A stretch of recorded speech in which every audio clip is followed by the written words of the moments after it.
Ba't di mo alam? Kasi po, pag nagpipray siya, nakapikit siya. Pag naman nag-preach na siya, nakapikit naman ako. Natutulog, no? Ang trabaho niyo po, bahala na kayo dyan sa katabi ninyo kung makakatulog. Kayo ang tagagising. And today, I'm a willing instrument to be a blessing to you. Are you ready to hear God's Word? Amen. Amen. And let's just welcome the Lord. This will be the end. No, ito po yung last sermon ng serye ng pag-aaral sa mga awit. No, and marami din po akong personal na natutunan. And marami pa pong kailangan ituro sa Salmo, sapagkat 150 Salmo po yun. Pero nevertheless, ito po yung huli sa serye na ito. And this will be the title, Why Feel Guilty? This will be the title, no, of that preaching for today. Sabi ko nga po, pag tinignan mo yung kapitbahay mo, yung katabi mo, malalaman mo ba kung guilty siya? No? Pwede bang mabakas sa isang tao kung guilty? Minsan po, wala tayong kakayahan na mabakas na yung tao ay mayroong pagabag. Yun po yung guilty. Pero, meron pong mga palatandaan, paminsan-minsan. Kaya lang po, siyempre may iba-ibang expression ang bawat tao. Minsan po, akala mo ayos lang, nakangiti lang, pero meron palang dalahin. Meron palang bagahe. No. And guilt is one of the most draining of all human emotion. As a matter of fact, it inflicts distraction in our relationship with others, even our relationship with God. Ito po yung nakaka-apekto sa ating relasyon, and God's Word reminds us of the healing power of forgiveness. There is healing in that gesture of forgiveness. As a matter of fact, the Bible, God's Word, encourages us to always forgive. Kasi po, lahat po tayo ay meron tayong mga bahagi ng ating buhay na kinahihiya nating nangyari yun. At ayaw na nating mauungkat yun. No? Meron pong isang nagsabi ng ganito. No? Sabi niya, if I could convince the patients in the psychiatric hospitals that their sins were forgiven, 75% of them would walk out the next day healed. Would you imagine that? Na yung nandun sa loob ng mental ward or mental hospital, some of them need forgiveness. And so they'll be completely healed. Kaya po, guilt can make or break your relationship with your friends, with your family. Make or break po yun kahit sa ating relasyon sa Diyos. Bakit po? Meron pong natural na tendency ang mga guilty na lumayo sa kanyang mga minamahal o umiiwas. And even guilt result in separation. And the same occurs in our relationship with God. That's why many people don't go to church. Because of that such guilty feeling. No. And so they thought the Lord will not hear them or receive their praises and worship. And today, let me bring you to a particular psalm. Psalm 51, it was written by David. Sinimulan po ito, a psalm of David regarding the time Nathan, the prophet, came to him after David had committed adultery with Bathsheba. There be somebody's wife, and King David committed adultery with her. And then, everything just followed. It was disaster. So he wrote Psalm 51 as an expression of somebody needing forgiveness and relief from guilt. Let me start with verse 1. Have mercy on me. Have mercy upon me, O God, according to your loving kindness, according to the multitude of your tender mercies, blot out my transgression. Wash me thoroughly from my iniquity and cleanse me from my sin. For I acknowledge my transgression and my sin is always before me. Hinahabol ako nung aking nakaraan o aking mga kasalanan. Against you only I have sinned, talking to God, I have done this evil in your sight, that you may be found just when you speak, and blameless when you judge. Behold, I was brought forth in iniquity, and in sin my mother conceived me. Behold, you desire truth in the inward parts. In the hidden part you will make me to know wisdom. Purge me with hyssop, and I shall be clean. Wash me, and I shall be whiter than snow. Make me hear joy and gladness, that the bones you have broken may rejoice. And then the next verse, hide your face from my sins and blot out all my iniquities. Create in me a clean heart, O God. What a prayer. Create in me a clean heart, O God, and renew a steadfast spirit within me. And then we won't be reading everything in that psalm. The last verses, do not cast me away from your presence, and do not take your Holy Spirit from me. That will be a plea to God. Restore to me the joy of your salvation, and uphold me by your generous spirit. Shall we come before the Lord? As we come, let us just bow down and pray today, Lord. Wala naman pong hindi guilty sa inyong harapan, sapagkat lahat kami nagkasala sa inyo. Pero merong isang Diyos na laging handang magpatawad, magpawalang sala, magpalaya, at magpala. Kami po ay lumalapit sa inyo bilang minamahal ninyong lubusan na idilipat niyo po mula sa kadiliman patungo sa liwanag ni Kristo, upang lalong maunawaan namin ang mga panukala po ninyo sa aming buhay. Na kayo po ang nagbigay na nag-iisang buhay na ito. At kayo rin po ang pinagmumulan ng kapayapaan, kagalakan sa buhay na ito. Samahan niyo po kami at pagpalain niyo rin po kami. Sa lahat, siyang aming dalangin sa pangalan ni Jesus. Amen. Let's give the Lord a hand. Isip niyo na po ba na pwedeng rewind? No, rewind. Kasi po, yung masamang nabitawan mong salita, masakit na salita, yung maling desisyon na nagawa mo, or maybe say yes to that missed opportunity. No, sana umuuna ako. Kaya nagigilty ka, no? Or salvage a broken relationship. Kung pwede lang ulitan, hindi na to ang pamilya ko. Iba naman. Kaya lang po, hindi naman po pwede po yun yata. And wala pong, unfortunately, there will be no rewind button in real life. However, God offers us this powerful antidote to heal the regrets of our past life. Should I say, past mistake? No, walang rewind button.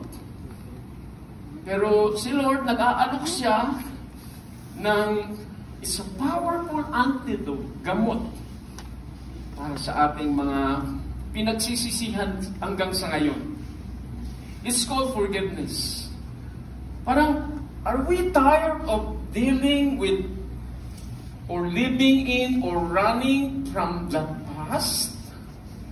Are we getting tired of running from our past, from our regret? And God's word is saying forgiveness from the past is possible. And I believe God forgives us completely whenever that we ask forgiveness and release from Him. No. But even if God forgives, the good news is that ito po, forgiveness from the past is possible, but the enemy will continually attempt to harass you. Totoong pinatawad na tayo ng Diyos, kaya lang po ay minsan po ang diablo ay will be accusing us once more. No, parang nagkamali ka, sinasabi ko na, talama ka naman talaga. Wala ka talagang mararating. No. Iyan na ikaw, forever mo na yan. Bubulungan ka ng kaaway. You're a loser now. And you're a loser again. And again, then he will be confusing our minds and accusing us as well. Now, let me say this. The guilt we feel before we repent is conviction. It is sorrow sent from God to draw us close to God. Inherent of our creation will be yung tawag po dun, konsensya. Yung konsensya, ang alarm button, if God is saying there's something wrong, then you have to make correction. There's something wrong that you need to make it right with me. And God is saying, hindi ka patatahimikan yun. Parang yung mga bagong kotse ngayon, pag hindi mo sinuot yung belt, hindi matatahimik yung kotse. Alarm ng alarm yun. No, parang banal na espiritu, hanggang di mo tinatama, at kailangan mong gawin, hindi titigil yung alarm ng kotse. Minsan po, mas umiingay habang tumatagal. Hindi ka na makatulog, hindi mo na alam ang susunod na pasya mo. Nalilito ka na sa mga plinano mo. So that will be conviction, but the guilt we may feel after we repent is called condemnation. That will be the job of the devil. It is sent from Satan to push us away from God. Now, how can we know that we are or we were truly forgiven? Parang sa bahay, no? Pag yung gripo mo, binuksan mo at madumi yung tubig, bumili ka ng bagong gripo at pinalitan mo yung gripo nyo, pagbukas mo, marami pa rin, hindi problema yung gripo. Ang problema ay pinanggagalingan. Ano ba yung ibig sabihin no? Ang salita ng Diyos nagsasabi, for the abundance of the heart, the mouth speaks. No, kung anong loob, yun talagang sinasabi. Kaya merong mga taong parang ang hirap kasama, lagi na lang talo, lagi na lang hindi pwede. Lagi na lang walang magagawa, laging negative. Sometimes you have to get rid of some people in your life. Those who will experience you, those who will influence you negatively. No. Kaya po, here's a 4-point checklist for your heart, for our hearts. And let me say, true forgiveness. What is true forgiveness? Is sin, confess, and mercy sought. Para ang pagpapatawad po ay cycle po yun. Kung ang po ay tatay, nagkasala ko kay M. No, hindi ko sasabihin kay M. M, okay na yun Wala na yun kalimutan mo na yun, hindi po. Pag ako nagkasala bilang ama, sasabihin ko sa anak ko, nagkasala ako sa iyo. Mapapatawad mo ba ako? At kailangan pong igawad ni M sa akin yun. Pinapatawad ko na po kayo. Okay na po yun. Yun yung pagpapatawad. Hiningi ko yung kapatawaran at ginawad yun sa akin ng Diyos. Sabi po ni David, sa kanyang panalangin ay ganito, no? Have mercy upon me, O God, according to your loving kindness. According to the multitude of your tender mercies, blot out my transgression. Wash me thoroughly from my iniquity and cleanse me from my sin. Now let me just give you this background. David sinned with murder, with adultery, with covering his sin, and his denial to repent.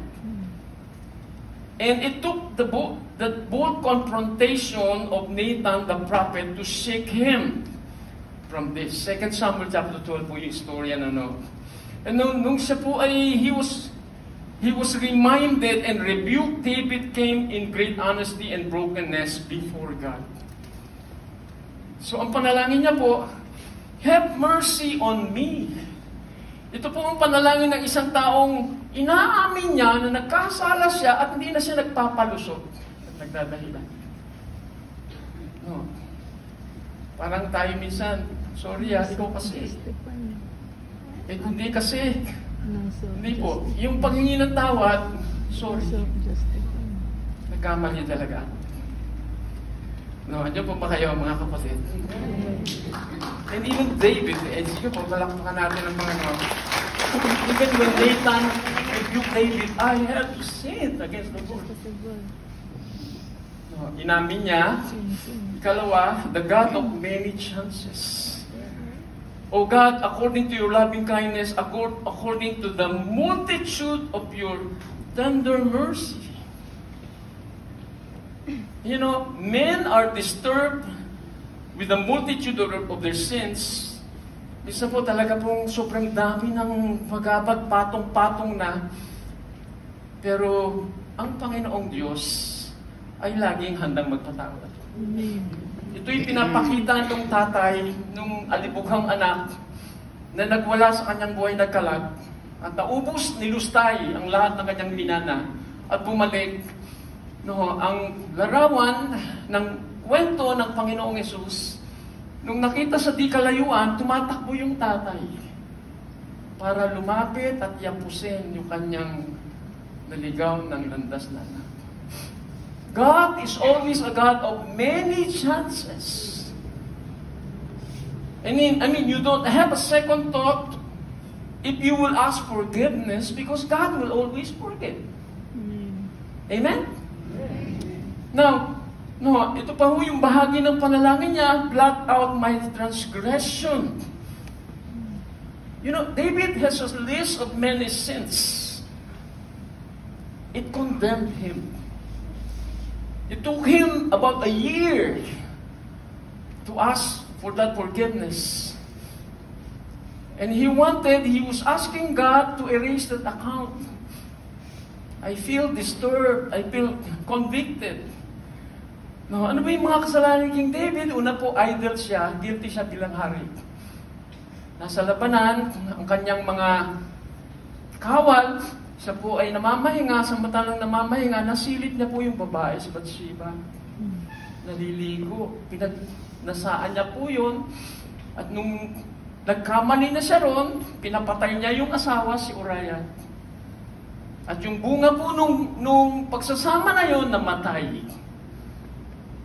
And later on, yung kanyang anak na babae ay nilapastangan. Pinagsamantalahan ng isang kapatid, si Amnon. At si Amnon, pinatay ni Absalom. No. At si Absalom, alam niyo pa yung ginawa ng kanyang anak. No. Pinalik kay David yung kanyang kasalanan sapagkat ang pinagsamantalahan naman ng kanyang anak ay yung kanyang mga iba pang mga asawa. At nagkagulo po ang kaharian sapagkat nagkaroon ng civil war. It led the whole nation into that civil war, and to top it all, David never confessed even that sin that started it all. Until the prophet Nathan directly confronted him. It took him 9 months. Ay, wala pa naman humbuan noon. Parang tinatayang isang taon. Pero before his eyes, nakita niya yung kaguluhan na dulot ng ginawa niya. That's why he was telling God, blot out my transgression. Marami pong tao na sa dami ng kasalanan, ang uuwian bisyo, siya po. Lalong nilulustay ang kanyang buhay hanggang sa talaga pong nalulugmok na siya ng malalim sa kadiliman. And continuing with that prayer, wash me thoroughly from my iniquity. No, parang salamin, yung kanyang kasalanan, na tila baga parang akala niya, nakalimutan na ng Diyos. Akala niya, wala nang nakakaalam. No. Pero ang Diyos nakasulat sa aklat ng Panginoon. Pula ang letra, naka-highlight. Hindi mo pwedeng kalimutan. Talaga pong walang lihim na hindi nabubunyag. At doon niya nakita yung kanyang karumihan. No? How dirty he was, and so he felt so ugly, he felt so dirty, and he was begging to be cleansed. No. Alam niyo ba yun? No? Ang sabi po nung kwento ng Panginoong Jesucristo, doon po sa isang babaeng nahuli na nangangalunya. Sabi po ng mga tao, Guro, nakahuli kami sa akto ng isang babaeng nangangalunya. Ang sabi ng Panginoon, sino man sa inyo ang hindi nagkasala ang unang bumato? Kasi po, they were saying, di ba ang hatol, pag nagkasala sa pangangalunya, batuhin hanggang mamatay? Doon niya po tinukoy. No, yung may hawak na bato, kung wala kang kasalanan, ikaw ang unang bumato. Then lumipas ang ilang sandali, nangawala na po yung babato. Ang sabi niya po doon sa babae, wala bang bumato sa'yo? Hindi naman sinagot ng babae, obvious po ba? Sabi po ng babae, wala na sila. And then sabi po ng Panginoon, then neither do I condemn you. She was guilty beyond the reasonable doubt. Because she was caught in the act of adultery. But that was grace. Neither do I condemn you. And then the next word is grace. Go and sin no more. Because if there's anyone qualified to condemn the woman to death, it was the law. That would be Jesus himself. Pero Jesus did not condemn her as well, and so he said, uwi ka na, huwag mo nang uulitin. At yung sumunod na eksena, nandun na po siya sa paanan ng Panginoon at siya po'y naglilingkod. Katulad po natin ngayon na nakaupo ngayon at nagpupuri at sumasamba, tayo man ay guilty beyond reasonable doubt. But we are now praising God and coming before Him and worshiping our generous Mother. Tatlo po yung binabanggit niya po, no? Yung sin, falling short or missing the mark. Talaga pong wala naman taong hindi nagkamali. Yung ikalawa, iniquity, ano ba yun? Yung alam mo mali, inulit mo pa. Meron pong alarm signal yon, mali. Ginawa mo pa. Parang sinadya mo ulit. And then yung pong isa, yung transgression will mean crossing a boundary. Hindi na lang ikaw, yung iba nadadamay na. Yung iba nasasakta na. Dahil sa ating pagsuway. You know, for 12 months after David's adultery, his participation in murder and constant effort to hide the truth and escape responsibility, David did nothing to set matters right with God. And so he thought that the things that he had done were lost in the midst of time, forgotten by God and unknown to men, but they weren't. God reminded him. And so, he sought that forgiveness. Sabi po niya, wash me thoroughly from my iniquity and cleanse me from my sin. Now, secondly, true forgiveness is a sure relief from an unhealthy sorrow. Totoo po na ang kalungkutan yung po ay damdamin na nararamdaman na isa nagkasala yung kalungkutan. Iba pong Tagalog nun ay kasithayuan. Feeling sorrow. And then he said this in his prayer, for I recognize my shameful deeds, they haunt me day and night. Sabi po sa Bible, may dalawang klaseng sorrow that accompanies sin. One is a godly sorrow that leads to change. The other is unhealthy sorrow that leads to paralyzing self-pity and despair. It can paralyze someone. That kind of sorrow. Sinulat po sa New Testament, ang ganito, for the kind of sorrow God wants us to experience. Wala namang limit sa Kanya na nakakakita ng lahat ng bagay. This is saying that the sorrow that God wants us to experience leads us away from sin and results in salvation. And so there's no regret for the kind of sorrow. Bakit po? Hindi po lahat ng guilty nahihiya. Di ba? At hindi po lahat ng nahihiya guilty. Kasi po, parang pareho lang. Di ba? Diyan pa ba kayo? Parang pareho lang, nahihiya o guilty. Isang guhit lang po ang diferensya nun. Pero kung alam natin nagkamali tayo laban sa Diyos at laban sa tao, and we're guilty before God, feeling guilty and ashamed is an appropriate response. Did you hear what I said? No, yung feeling guilty and shame is a good response. Ibig sabihin, nagkamali. Magkasama yung hindi ka matahimik at ikaw ay nahihiya din. No. Because when a man has done wrong, he should never be ashamed of being ashamed.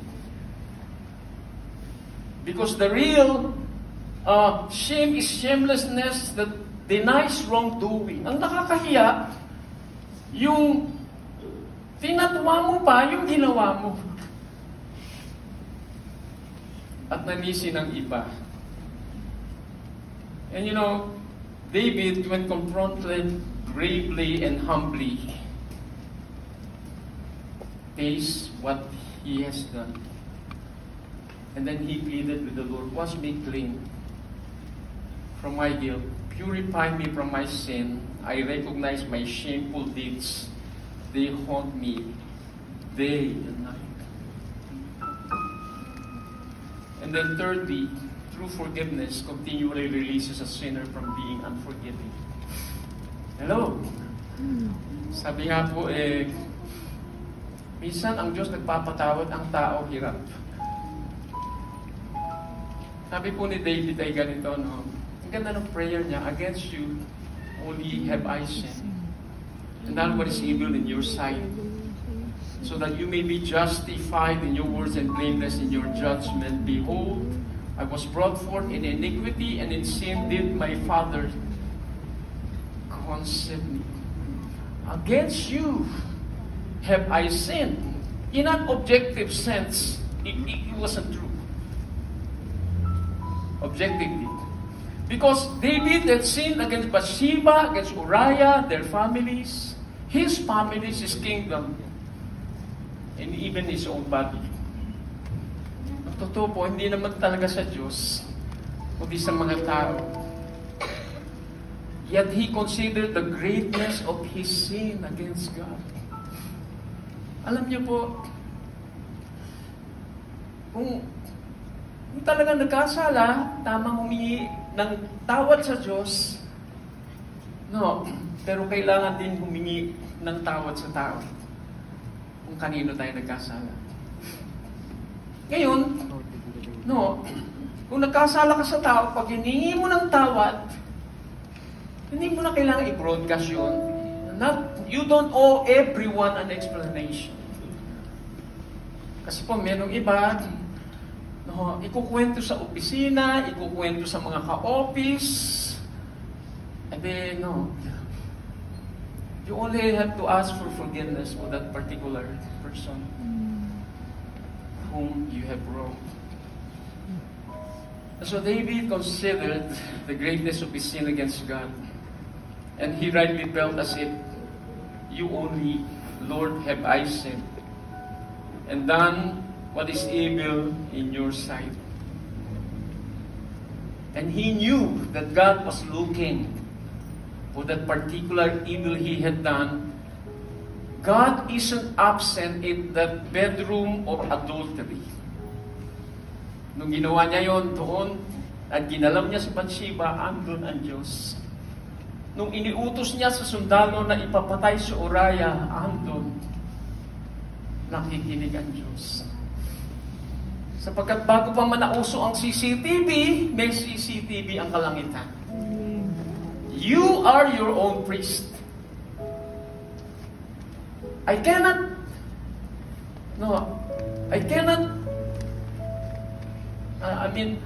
see all that you do when you go home. You are your own priest. You are liable and accountable with every action that you take. But why? Kasi nakikita tayo ng Diyos. Sabi ko nga po sa Philippians, kaya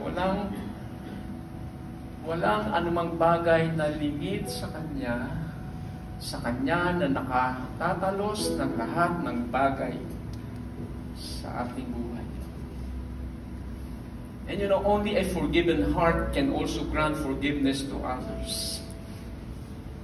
If we were forgiven, then might as well somebody has wronged us. If we were forgiven by God, then we need to understand that we have to forgive others as well. And yung story po ni Joseph, alam po natin yun.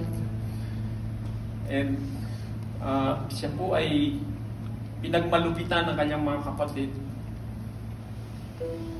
And then he had to face that forgiveness challenge when their father Jacob died at age 147. Namatay na po yung common denominator, yung tatay. Yung pong mga anak, yung mga kapatid ni Joseph, sila po'y nag-aalala sapagkat babawi yan sa atin. Yung bang hinulog natin sa balon, pinagtangkaan natin patayin, binenta natin sa Ehipto, talagang pinagmalupitan nila yung kanilang kapatid. Na wala na si tatay. Wala, kailangan nila si Joseph, walang kakainin. Paano kaya? Bahala na. Tuluan niyo po, Joseph was truly forgiven. He doesn't have that desire to revenge. As a matter of fact, ito po yung account, Genesis 50, verse 19. Sabi niya, but Joseph told them, don't be afraid of me. Am I a God to judge and punish you? He's very well aware of what his brothers had done to him. And so receiving forgiveness is possible, but receiving people's forgiveness can seem to be more complicated and difficult. Ba't nagkaganon, ano? Nung tayo na magpapatawad, hindi muna ako magpapatawad. Marami pong dahilan. Hindi po yung susunod nating serye. Hindi pa ako handa. Paano naman yung ginawa niya? Pananagutan niya.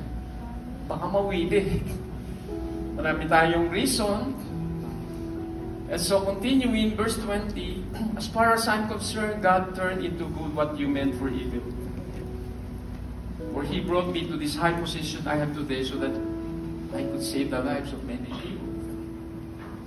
Nakita niya yung kabilang dako ng ginawa ninyo sa akin. Alam niyo, ginamit ni Lord yun. Kinawawa niyo ako, inapi niyo ako, pero may dahilan. May layunin. Kasi marami akong taong tutulungan. Meron po mga taong, sabi nga po, pinaglihi sa sama ng loob. Sa dami ng yung bitterness, wala nang maging kaibigan ka. Lahat lumalayo. Sana makita din natin yung layunin ng mga bagay na nangyari sa ating buhay, pangit man.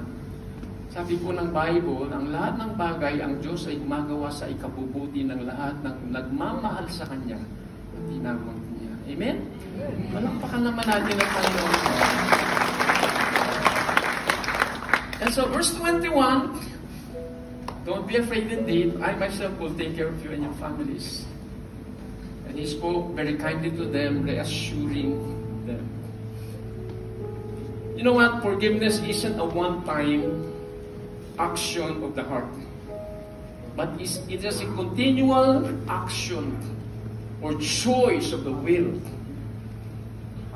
Because in this life journey, some people will do us harm, bring us pain, will wrong us. Na kung tayo po'y pinapatawad ng Diyos, tayo po'y dapat ding matuto ding magpatawad sa mga taong nagkamali sa atin. And forgiveness, sabi nga po, forgiveness is me giving up my right to hurt you. For hurting me. Are you still there? Forgetting. It's me giving up my right. I would have hurt you the same. Malay mo. Because I'm forgiving you. Hindi ko sisirain yung tulay na balang araw babalikan ko. Kasi kung meron mga nagsasalita tapos, hindi kita mapapatawad sa ginawa. Yung kaya sabihin ni Lord sa atin, no? Hindi rin kita mapapatawad. Sa matter of fact, yun ang sinabi ninyo ng Panginoon na pag hindi tayo nagpatawad, hindi rin tayo patatawanan sa ating mga kasalanan. And so He chose to release His brothers, bless them as well. That goes to the last one. True forgiveness is always anchored at Calvary. Why Calvary? Look at this prayer. David, purge me with hyssop and I shall be clean. Wash me and I shall be whiter than snow. No. Purge me with hyssop and I shall be clean. You know, David looked for God to do a work of spiritual and moral cleansing. And to do it in connection to atoning sacrifice of a substitute. He was thinking about the temple. He was thinking about something else. Bakit po? Ang hyssop po ay, yan po yung itsura niyan. Hyssop, halaman po yan. At yan din po yung ginamit doon sa Passover. Nang dumaan ang anino ng kamatayan, pupunasan ng dugo yung hamba. At yan din po yung ginagamit ng mga priest, sa sacerdote sa templo, pangwisik ng tubig para luminis at mapawalang sala ang tao. Na ginagamit din po yung hyssop sa pagwiwisik ng blood offering ng animals. And you know, it happened to us. It was written in the New Testament. Under the old system, the blood of goats and bulls and the ashes of a heifer or a heifer could cleanse people's bodies from ceremonial impurity. Po yun. But just think how much more the blood of Christ will purify our consciences from sinful deeds so that we can worship the living God.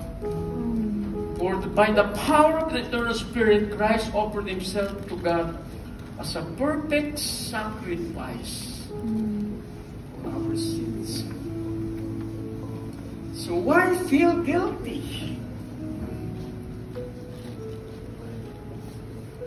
Well, posible po pala na sa simbahan, hindi lahat ay may kapayapaan.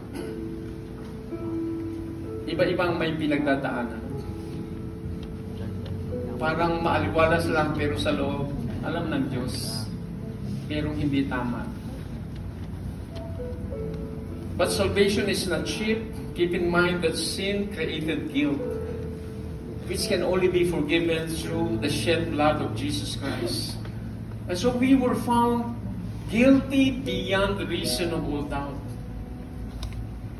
When we entered the court of God, we were found to be guilty beyond reasonable doubt. But when you confess your sin, you won't go to prison. If you confess, then you will be forgiven. You will be set free. And then what else? No, pagkatapos mong patawarin, ikaw ay palalayain, at ang susunod, ikaw naman ay pagpapalain. Ating Panginoon Diyos.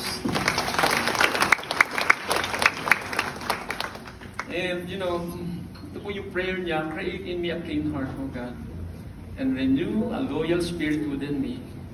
Do not banish me from my presence, from your presence, and then don't take your Holy Spirit from me. Restore to me the joy of your salvation, and make me a willing spirit to obey you.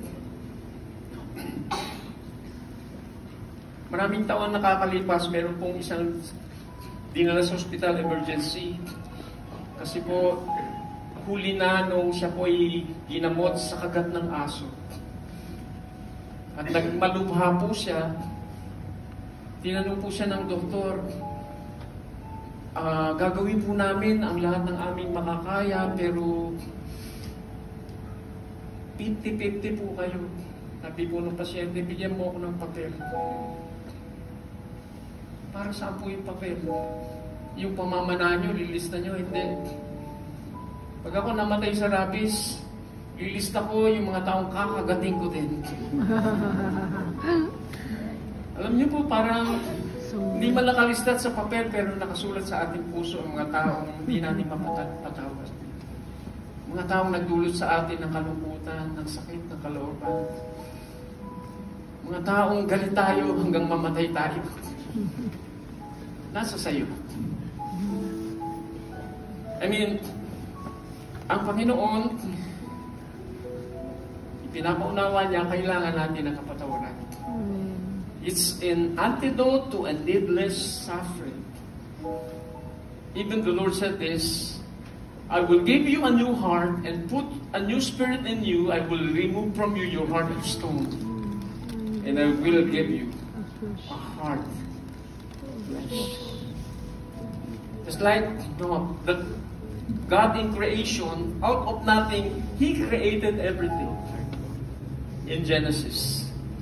But God is able to create us a new heart. Kung tatanggapin mo si Kristo, bibigyan ka niya ng bagong puso. Yung pusong marunong na magmahal. Yung pusong katulad ng puso ng Diyos na marunong magpatawad. At nakauunawa. Yung pusong puno ng biyaya.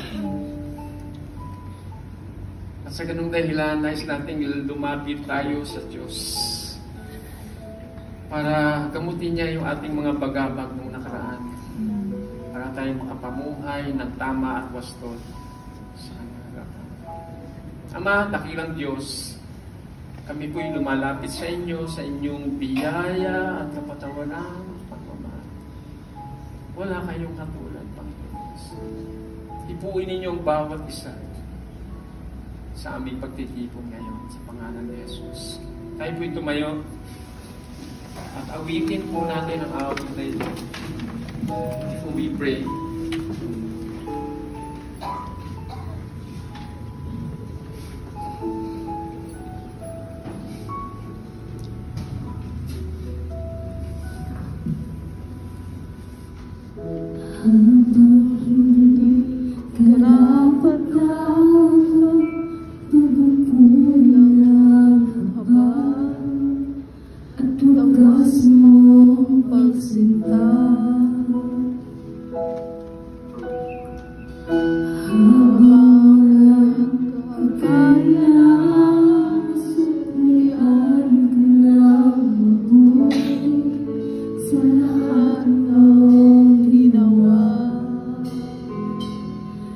Yakap mo ako sa aking kaluluwa.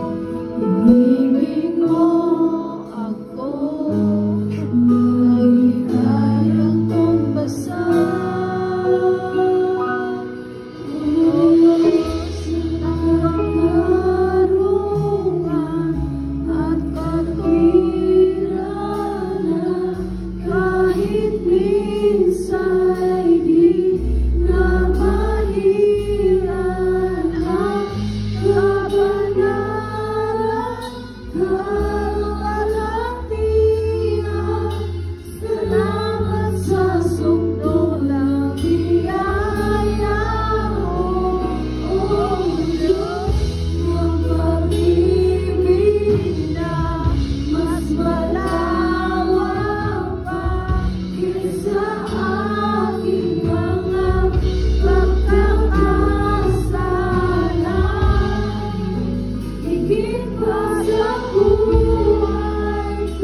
lawak pa sa aking mga pagkakasala.